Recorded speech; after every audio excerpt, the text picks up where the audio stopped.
We'll call the regular city council meeting to order for March 20th, 2023. If everyone would please stand for the Pledge of Allegiance. I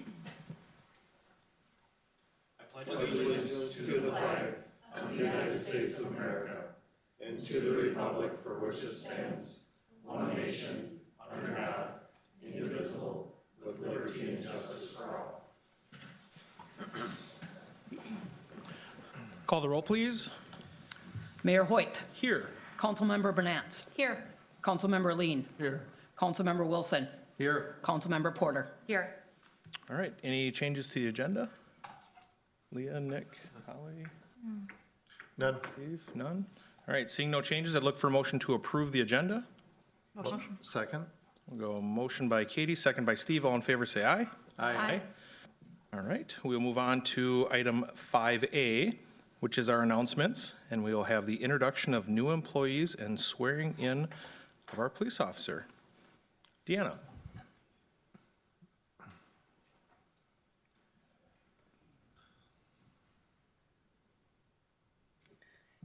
Thank you, Mayor and Council. Tonight, it's my honor to get to introduce two of our new employees. And so the first one I'll start with is I'm happy to introduce Corinne Hojnicki. Am I close? We've been practicing how to pronounce her last name. She is the city's communication coordinator, and Corinne has been with the city since February 9th. Prior to joining the city, Corinne worked for the city of Southgate and the city of Flat Rock, which are both in Michigan, doing communications focused in the recreation area. She has a bachelor's degree in communication technology and her master's degree in recreation administration. She's been able to hit the ground running here and has quickly proven to be an asset to the city. And I know I've had the opportunity to work with Corinne, and I've really appreciated her openness, and I'm super excited to see the things that we can do together. So Corinne, do you want to come up and... Yep. And the mayor will tell you, you always have to have something to say, so. Well, I was unaware. It's all right. Just excited to start, well, I've already started, but be here. We moved to Minnesota in September, and I'm just obviously getting used to this weather. Not as bad as it was in Michigan where I was, so. I just really love working on websites, doing newsletters, and getting out the word about fun events and just communicating with the city and its residents, so. Well, welcome, and Thank thank you. you. Appreciate it.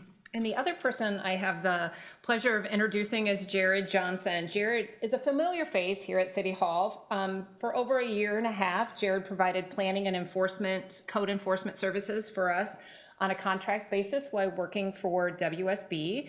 But when we advertised the planning coordinator position at the end of last year, we were very happy that Jared applied, and so he started with the city full-time on February 13th. So in his role, he works in my department. Jared will be the point person for the day-to-day planning questions. He'll assist Tony Whippler, who's our planning manager, with large-scale and long-term planning projects. He will be spearheading our code enforcement strategy that we actually kick off and start talking about this week. And he'll be engaged in a lot of different community development initiatives that are going to be coming from this department. Jared has his degree from UW River Falls in environmental planning with a minor in GIS, and his desire to become a full-time member of the Farmington team, I think, speaks volumes to the people and atmosphere that exist here. You know, he had an opportunity to work on a contract basis with us for a year and a half, and he wanted to be part of our team full-time, and I think that just says a lot. So, Jared, thanks for being here, and come on up. Thank you, Deanna, for the introduction. Mayor, members of the council, it was nice to get to meet most of you at the employee event. I just want to reiterate kind of the second half of what Deanna said about just the culture here. Coming here doing contract work for about a year and a half, and just seeing the city and how the employees interact with each other was just awesome. And that's the driving force of why I'm here today. And I'm super excited just to do anything the city desires and just help out, do some great things here. So thanks so much for the introduction, and I'm ready to start working with you guys, so thank you. Welcome aboard and welcome to the team, right? Thank you, sir. That's what I have. Thank you. Thank you, ma'am. Chief?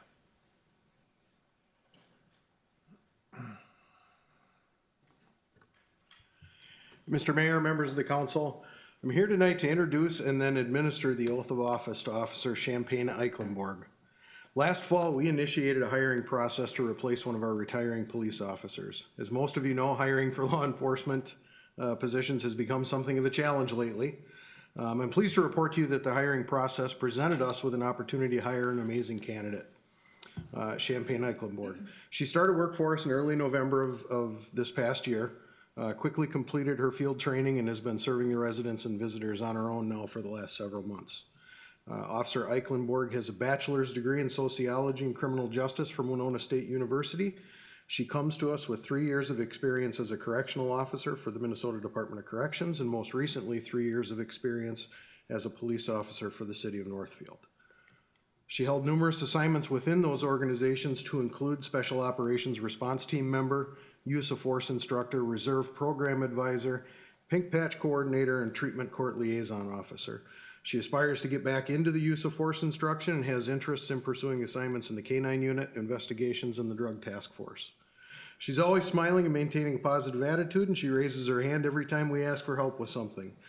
In short, she was an amazing hire. I'm going to go off script for just a moment and point something out. She's so amazing that I noticed there's some of her former co-workers from Northfield have come to her swearing in here in Farmington. I think that speaks volumes to her character. At this time, I'll ask Officer Eichenborg to step forward and I will administer the oath of office. At the conclusion of the oath, her mother, Dawn Dela Cruz, will pin Officer Eichenborg's badge on her uniform.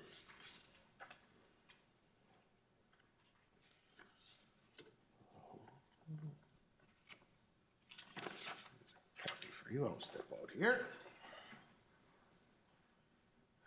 All right, raise your right hand and repeat after me.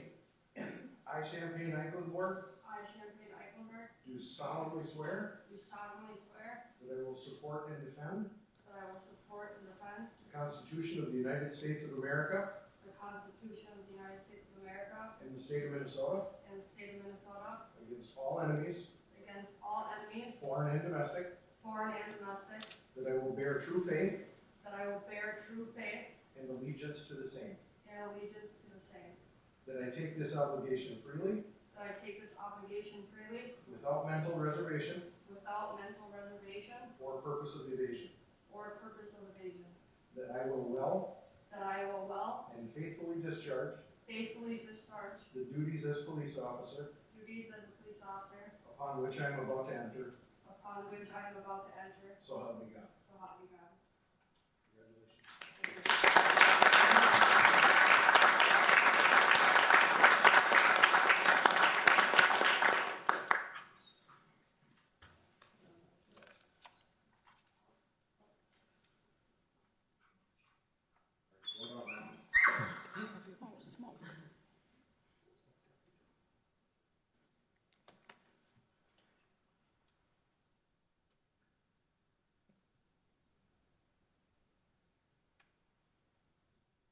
We'll call that good.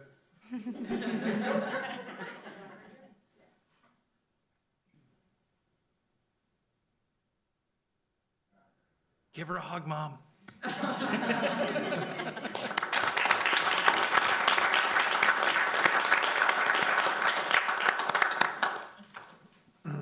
Oh, hang on, you don't get away that easy.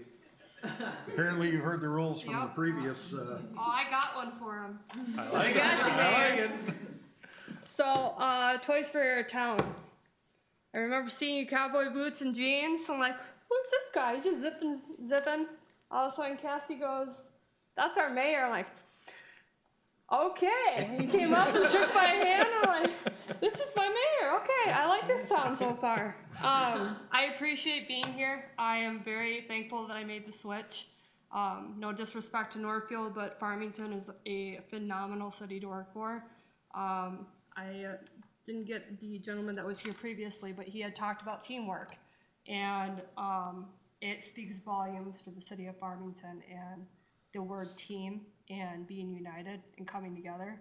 All three of those are top notch here, and I'm very thankful to be here. and be a part of whatever the growing community that we have here and all of the stuff that you guys are doing to advance and move with where we are in 2023 and progress. I'm all about it, so I'm very excited to be here. Thank you, ma'am. Welcome aboard. Thank you.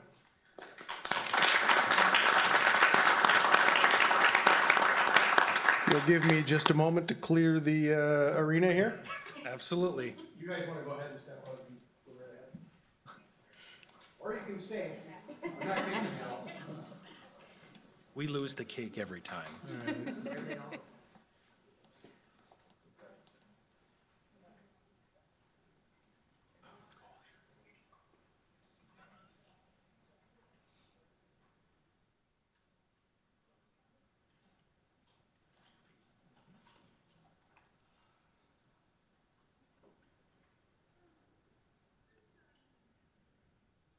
All right. We'll move on to item 6 of the agenda, which is citizen comments. This time is reserved for citizen comments regarding non-agenda items. If there is anyone in attendance that would like to speak, this would be your time. All right. All right, seeing none, we'll move on to item 7, which is our consent agenda. We look for a motion to approve the consent agenda. Motion. Motion by Holly, Second. second by Nick. All in favor, say aye. Aye.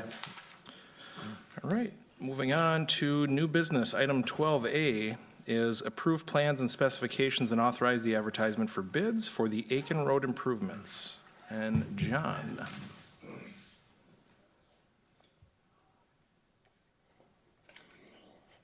Thank you, Mayor and council members. On March 21st of last year, the council approved a professional services agreement for not only a memorandum of findings, which is similar to a feasibility report, but also for preparation of construction plans and bid documents for the 2022 Akin Road improvements.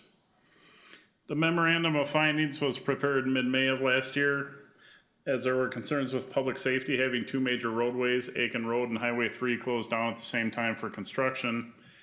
And because of funding concerns, because the scope and the cost of the project had escalated, the project at that time was postponed to 2023. Two major changes have been made to the project scope. One was we changed the funding to municipal state aid construction funds, which also meant that the plans and specifications had to adhere to those requirements and numbering systems and everything, which was not a major lift, but we also added reclamation and repaving of the trail on the east side to the project scope. And so that did involve some additional work and new plan sheets and whatnot. So plans and specs for the project have been prepared, consistent with the memorandum of findings and the two scope changes I mentioned. If approved this evening, we would expect bids to be open April 19th, and a recommendation for contract award would be available for you to consider on May 1st. The estimated cost of construction, including a 10% contingency, is $2,404,500, and all of the construction costs, including the trail work, is eligible for state aid funding. We anticipate that the project will use a combination of street maintenance funds and state aid funding. Once we have the actual contract amount, we'll bring that specific split to you for your consideration. So the requested action is approval of the plans and specifications and authorizing the advertisement for bids for the Akin Road improvements. I did not attach the plans and specifications. They run to about, I don't know, 200 or 300 pages or sheets, so I did not include those in the packet. Thank you, sir. Any questions, Katie? I have none. Thank you, John. Steve? I have a couple. John, I really do appreciate the fact that you looked into the MSA funding option, because I think this is going to be obviously, what type of positive impact will this have on our direct bonding that we are going to do to tap into the MSA dollars? Mayor and council members, so we're allocated construction funds through our municipal state aid account. Cities in the state of Minnesota over a population of 5,000 get state aid funding. Usually about 15% of that goes toward maintenance, which we're allowed to do without documentation. The remainder goes to construction. So this means that we've probably, I haven't checked recently, we could probably cover this whole amount through our state aid construction account, because they do sometimes allow you to borrow forward. But it means that we're gonna save all the bonding costs that we would have had to, had we had to incur debt for this, we would have had to pay those bonding costs and interest rates. Yeah, that's huge. So I use the trail on the east side quite a bit, so are we just talking about kind of reconstructing the trail, improving all the, you know, the inconsistencies and all that kind of stuff? And is that gonna include the little bridge that goes over there as well? Right just north of 208th?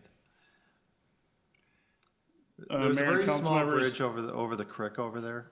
if the bridge, we're not affecting the bridge at all. What we're going to do is we're gonna take the bituminous trail and we're gonna mix that up with the base, use that for a base, and then we're gonna put a new layer of asphalt over the top. It'll be 10 feet wide, and we will do all the ADA improvements though at the intersection. So we'll have pedestrian ramps and concrete sidewalk right at the ramps where the trails meet the roads. Okay. The only other question I can think of is, of course, there's so many different factors, the weather, availability of supplies, all kinds of stuff. What would you anticipate the start date to be, and what is our hopeful completion date? The start date, we indicated in the contract documents that they couldn't start or close the roadway until after school is out. Okay. So mid-June, and the completion date, and I'm sorry I didn't have it in here, I believe that was September 30th. Okay. So we're not pushing to the end of the fall season. We had substantial, I believe, before school opened, with a final, meaning turf restoration and whatnot, after school is open for the season, open for the year. Great, thank you. Holly?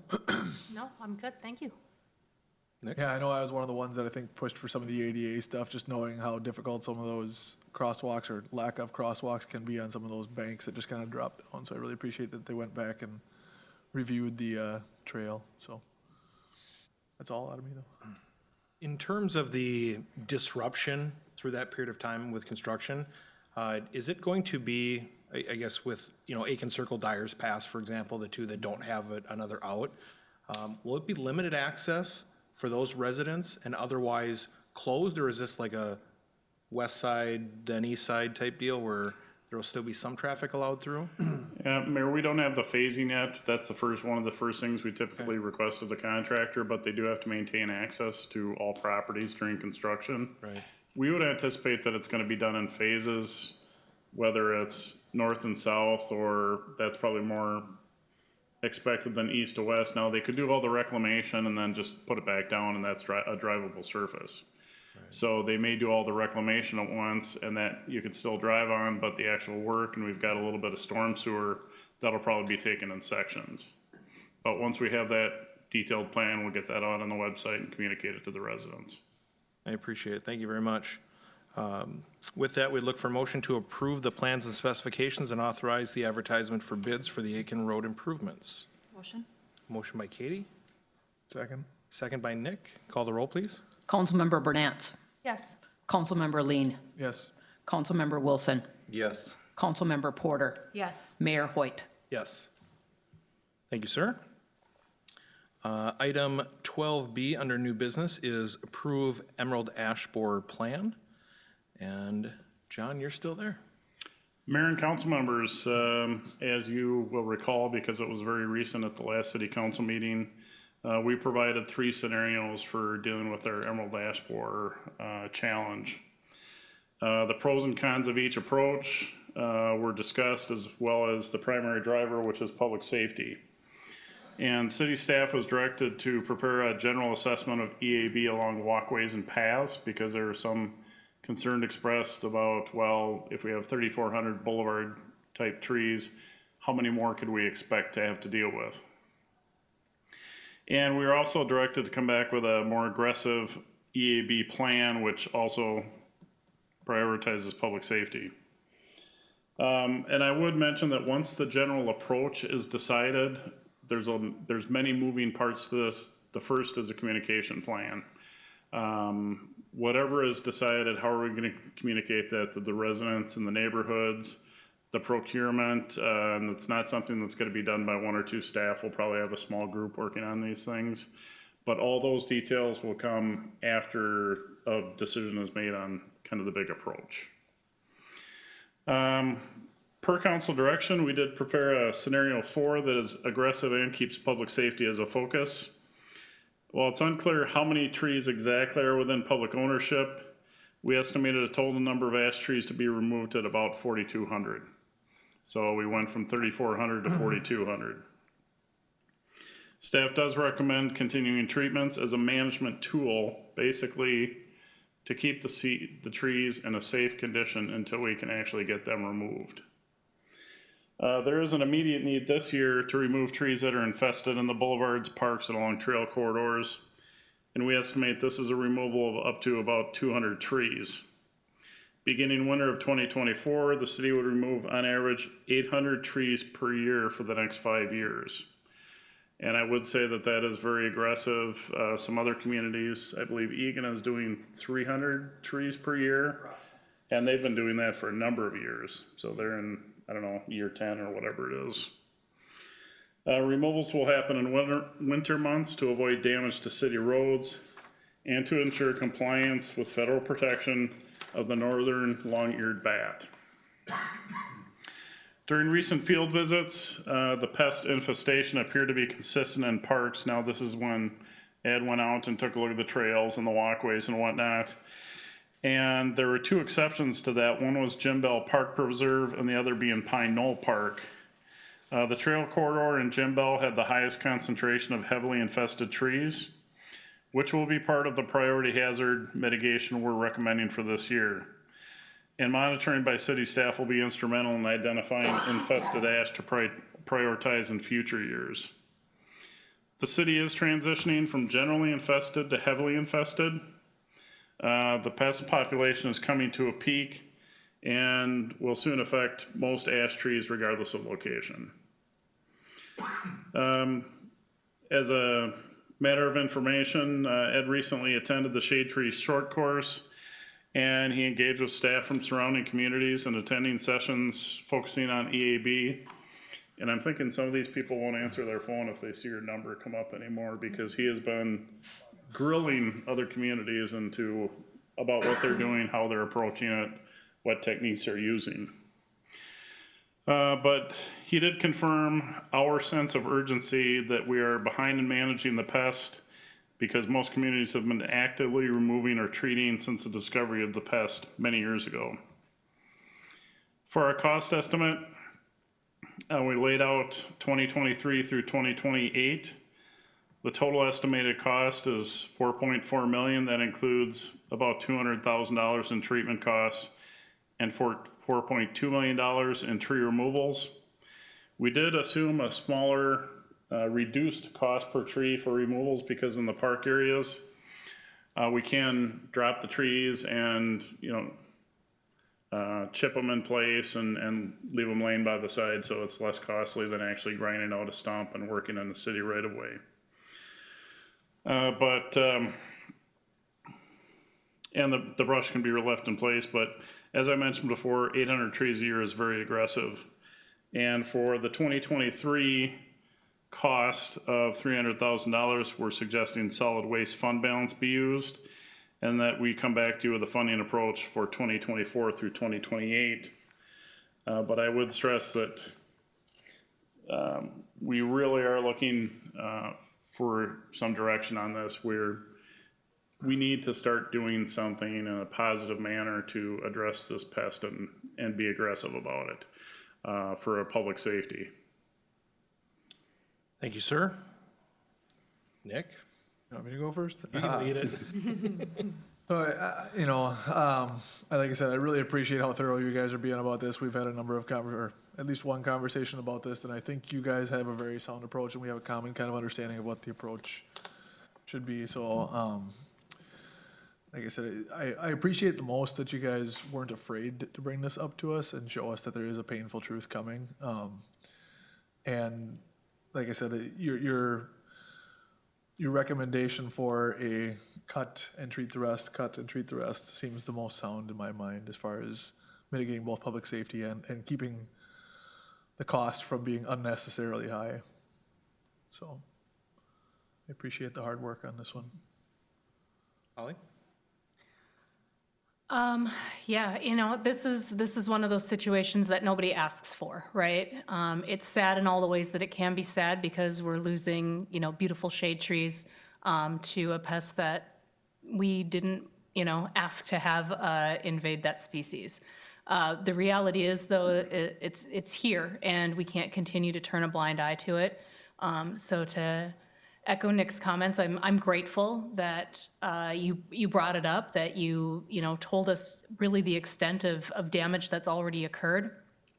Because while I guess I knew kind of in the back of my head, being someone who spends a lot of time, you know, in our parks and trails system, that, wow, it looks like we have a fair amount of dead trees around here. I can't tell you that I knew necessarily what the reason for that was. And while I, you know, might not be the best arborist in the world, when you see that, you do kind of wonder.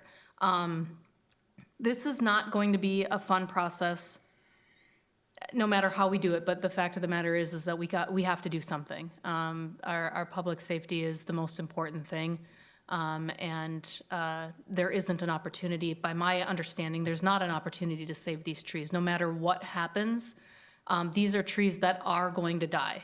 And when they die, the other thing that I learned through the information that you shared is that they're dangerous trees when they die.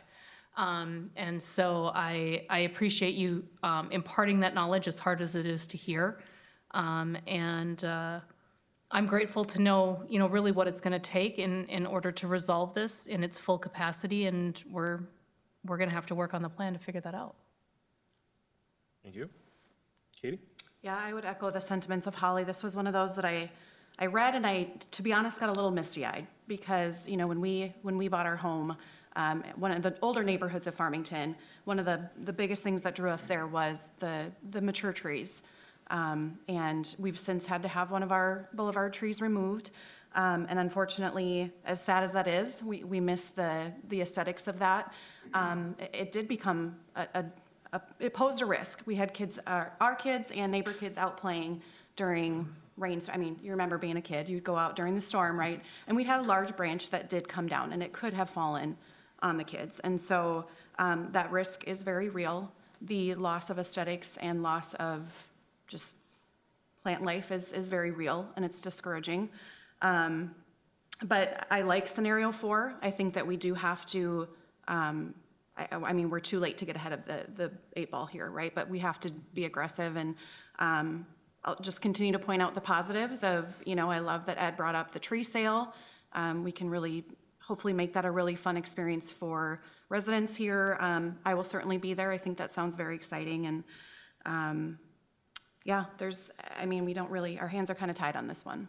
So, but thank you for all of your hard work, both of you. Steve? Yeah, so, I mean, really a big thank you to you, John, and really to Ed, who's not on camera, but Ed, you poured in a ton of work. I mean, a ton of work. And quite frankly, I think the public should know this too. You know, we didn't have an arborist on staff like you to be able to go to with a variety of natural resource issues and these kind of things. So, I mean, having you on staff with us is really awesome.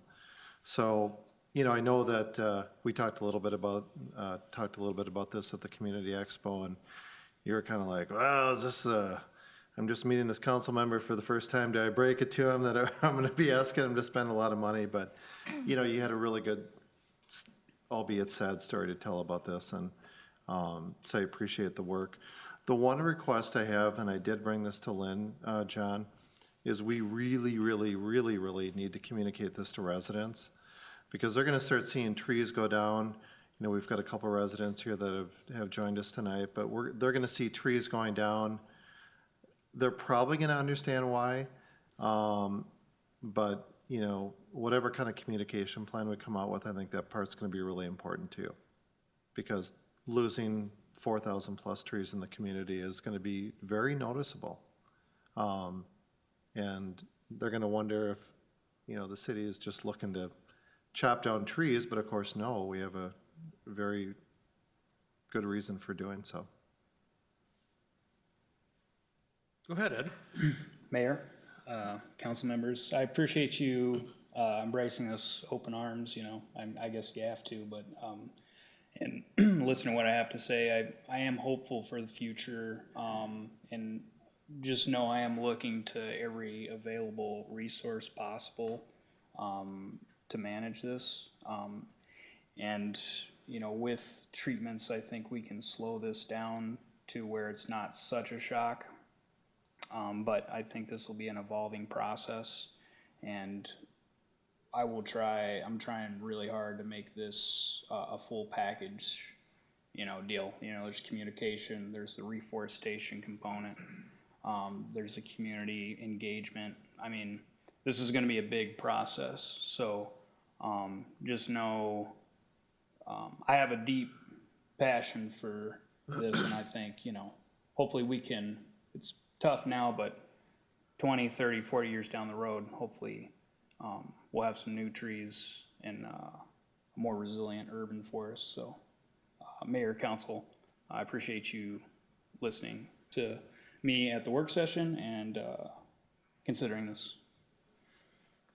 And I would also, sorry, Mayor, I would also encourage you to incorporate specifically the educational portion of your slideshow, just because even those of us that have been in Farmington for many years, who are aware of the EAB, I wasn't necessarily aware of the spread or how, you know, the phases that it goes through. And so that piece of education, I think, is really important for residents to understand. Sure, absolutely. Yeah, communication obviously being a pillar of, you know, our council priorities and what we try to achieve every day. How it was presented and a general understanding for, you know, the average person who doesn't know, including myself, right? The limits that Emerald Ash Borer has put on the industry and the constraint it's put on the municipalities. And while we could kick this can down the road, like maybe a lot of other cities are or aren't even aware that they have this big of an issue, the cost only goes up. And as we know with the zone, as it was identified on the map as being that red zone where the trees have to stay within that, that's going to get really difficult from an operational and logistics standpoint in years to come. Mm-hmm. When all of a sudden 3, 4, 5 other metro area cities decide, yep, we're going to start, you know, falling 1,500 trees a year, there's going to be a contractor problem, there's going to be a sourcing issue, there's going to be a relocating issue, and it only is going to drive the cost up. So, you know, to Nick's point, thank you for coming forward, for bringing it forward and being very truthful with it about the severity of what is, the hard challenge that we have in front of us, and it's going to have to get taken care of, and it might as well be on the forefront and, you know, be a leading community rather than a tag along and overpaying as usual. So right, we appreciate that. Thank you. Thank you, Mayor, Council. Without any further discussion, then we would look for a motion to approve the Emerald Ash Borer plan. Motion. Motion by Nick, second by Steve. Call the roll, please. Councilmember Lean. Yes. Councilmember Wilson. Yes. Councilmember Porter. Yes. Mayor Hoyt. Yes. Councilmember Burnett. Yes. Thank you. Are you taking the next one then too? Yes, sir. All right. New business 12C is approved contract for Emerald Ash Borer tree injection services. Mayor and council members, our plan did assume that we'd be moving forward with this, but we understood the need to have that big picture before you acted on this specific contract. We did go out for quotes for tree injection, and we have worked with this contractor before, Rainbow Tree Care, and our recommendation is to approve a contract with Rainbow Tree Care for the injection services and authorize the mayor and city administrator to execute same. And I would mention that this contract applies to the trees that we included in this original RFP. We really can't take a price that we have here and say, okay, we want to multiply our contract by 3 or 4. That wouldn't be fair to the contractor necessarily, or it wouldn't be fair to those who may have bid on the project had they known this full scope. So this is this applies to this contract and we want to get started on this right away. You know, get the ball rolling, as I mentioned before. Thank you, sir. Any questions or comments? No? The only comment that I have actually is just communication for the homeowner program of this too, that there is a component of it that allows individuals within the community who have ash trees on their own property to utilize rainbow tree care and be able to take advantage of it from a homeowner standpoint. Is that right? That's correct, Mayor and council members. We put that information out there, and I think Rainbow also puts an effort forward to educate the property owners and make sure that they're available. If they're injecting a tree in the boulevard, they can also inject a tree on private property. They would pay them directly though for that. Okay. Thank you. All right, thank you. Look for a motion to approve a contract with Rainbow Tree Care for the Emerald Ash Borer tree injection services and authorize the mayor and city administrator to execute the same. Motion. Second? Motion by Holly, second by Katie. Call the roll, please. Councilmember Wilson. Yes. Councilmember Porter. Yes. Mayor Hoyt. Yes. Councilmember Burnett. Yes. Councilmember Lean. Yes. Thank you. Thank you, sir. Thank you, Ed. All right, we'll move on to City Council Roundtable. I'm not going first today. All right, Leah, Start there. Leah gets to start then. Okay, great. Thank you. My item is about number 14A.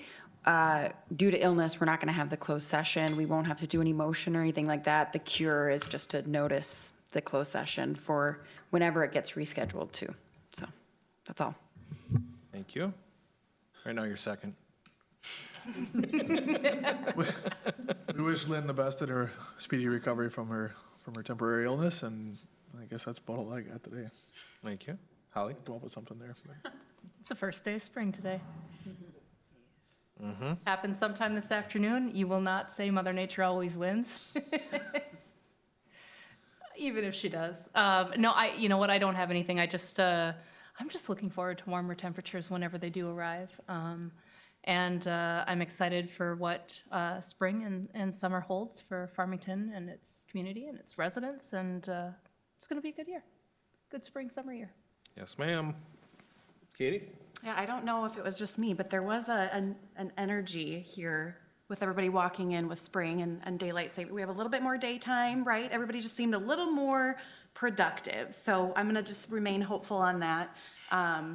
Spring sports, summer sports, all the things coming up. Look out for each other. You know, we're a great community, and I wish that Champagne wouldn't have left so soon, because I was gonna have her come do my roundtable, because she clearly has that portion down, so I guess I'll know who to call on. But again, congratulations to her. Welcome to Jared and Corinne. Okay, perfect. I was like, I'm gonna say this wrong, but we're always glad to have new members on board, and like everybody spoke to, the teamwork, and if I wasn't sitting here, I'd be sitting there if I could. So thank you guys all for what you do, and yeah. Thank you, ma'am.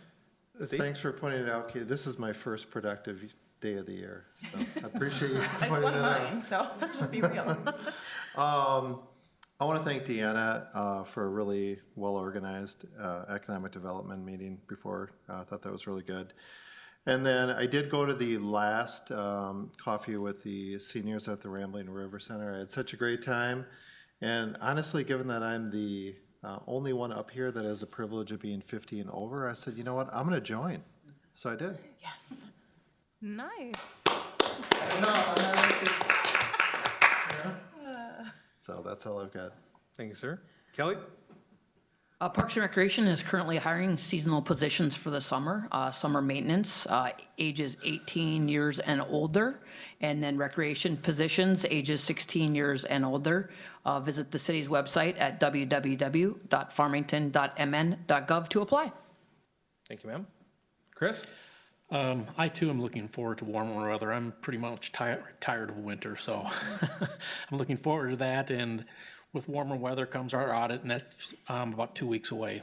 We're slowly working our way towards that, so that's it. With warmer weather comes our audit. I love that. Chief? Yeah, just a couple of things real quick. In addition to Officer Eichenborg, who is not shy whatsoever, as you very much just noticed, We've got a couple other personnel additions that you're gonna see in the coming weeks and months. Officer Kyle Miller is gonna be here for a swearing in sooner rather than later, and on tonight's consent agenda, you authorize the appointment of Jason Witt, currently with the Rice County Sheriff's Office. He's coming here. I'm beyond excited about the three of these three hires. It's just absolutely amazing. And then the other thing I wanted to point out was also on the consent agenda was the work of Deputy Chief Constantino securing $17,000 worth of automatic external defibrillators through a grant for us. That's going to put AEDs in all of our city buildings in addition to the ones that police and fire carry around in their vehicles with them. So thank you, Deputy Chief. His medal will be on the next agenda, right? Yeah, Jimmy, you're not allowed to retire, just FYI. You either, Gary. All right. Thank you, sir. Deanna? Thank you, Mayor and Council. Just a couple things. Tonight, you authorized the contract that goes with our comprehensive plan and community vision. So we're going to be kicking that off, and that will be a really exciting effort and initiative for this community. And so I'm excited to get that one going. It's going to be very informative and foundational for what we do moving forward. And then today at the EDA meeting, we also talked about a microgrant program. So I just wanted to mention that as a little teaser for our businesses within the Farmington proper, that we are going to be bringing forward a microgrant program with the idea of meeting businesses where they are at and assisting our small businesses. So that'll be a great tool that we have. We'll be doing a lot of communication around it, and we don't have a launch date yet, but we'll make sure that the community is aware, the business community. So thank you. Thank you, ma'am. John? Mayor and council members, based on your actions this evening, you can guess what we'll be working on in the near future. Akin road improvements and EAB control, the whole plan that goes along with that. We also, if you're looking at the website for Parks and Recreation and Seasonals, we'll have Public Works Seasonals posted in the near future, same location. We are already planning for the summer construction season, and specifically how we're gonna cover the completion of Spruce Street and administer that construction contract along with all the development activity. And then finally, we have GIS specialist interviews coming up in a week or so, so we're very excited to get keep moving forward with that process. Thank you, sir. Deputy Chief, you got anything? No? All right. So I don't know how I talk about some of this without mentioning the weather, because it all ties in, but I won't say what I typically say. No, we're gonna have some constraints this spring. You know, even looking at the 6-week forecast into the first week of May, you know, the daytime highs are getting up there, but the overnight lows are gonna stay mid-30s. So, you know, your road restrictions might get a little bit delayed, which is gonna inevitably delay some of the spring projects. You know, your trails are gonna, and off trail is gonna be a little soupy, a little bit longer. It's just side effect of the weather and what we're dealing with. Congratulations and welcome aboard to Champagne, Corinne, and Jared. Again, there's that constant theme that you hear, and that's team, and it's the culture and the atmosphere that is the organization and the team at the City of Farmington. And that's something that we work hard on every single day. And it's more validation that we're doing the right things. We're building on the foundation that is most important to the future of the community. And I wish more people could see that, and wish more people showed up to our meetings and were more involved, but you know, that's part of our effort to continue to push on that and be better. So I just look forward to everything that's coming yet this year. So with that, we would look for a motion to adjourn. Motion. Second. Motion by Katie, second by Holly. All in favor say aye. Aye. And we are adjourned at 7:44.